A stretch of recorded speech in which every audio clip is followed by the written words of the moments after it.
Voilà, moi je suis Agnès Cordero, je suis cartoniste, c'est un métier assez récent.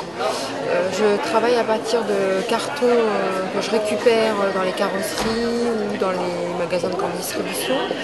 Et puis c'est du double cannelure. Et puis après je crée des meubles sur mesure pour les gens chez eux, ou bien j'ai ma propre gamme et puis je propose des meubles. Donc en fait d'abord je dessine sur un cahier le meuble que je veux faire. Après j'ai des plaques de carton sur lesquelles je reproduis mon dessin. Je coupe mon dessin avec un cutter, un bon cutter. Il y en a qui utilisent des scies spéciales pour couper le carton.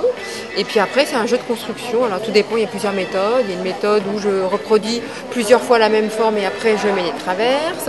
Après il y a une autre méthode où je pars du haut et je remplis de traverses. Par exemple là, j'ai fait deux ronds identiques, j'ai rempli de traverses, j'ai tout recouvert. Ce cylindre, je l'ai remis sur ce rond-là, que j'ai rempli de traverses. Donc il y a plusieurs techniques. Je mélange plusieurs techniques pour faire un meuble des fois. Sinon on peut faire tout plein de formes, et puis plein de couleurs, et puis à un endroit précis. Voilà. Et puis c'est surtout très très léger. Donc c'est ça l'avantage. C'est rigolo parce que des fois je fais des meubles assez gros et puis je les amène chez le client et puis ils rigolent tous parce qu'on a l'impression que j'ai fait de la musculation, mais non, c'est très léger quoi. Bon écoutez, moi j'ai des meubles qui ont 3 à 4 ans, qui n'ont pas bougé, et puis il y en a d'autres qui se sont abîmés comme n'importe quel meuble. Voilà, mais bon, en général non, il n'y a pas de...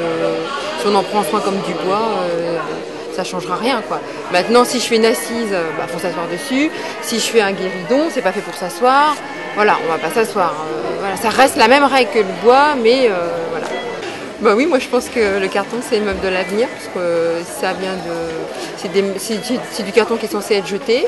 Et bon, je trouve ça c'est dommage. Donc du coup moi je le reprends et j'en fais des jolies choses.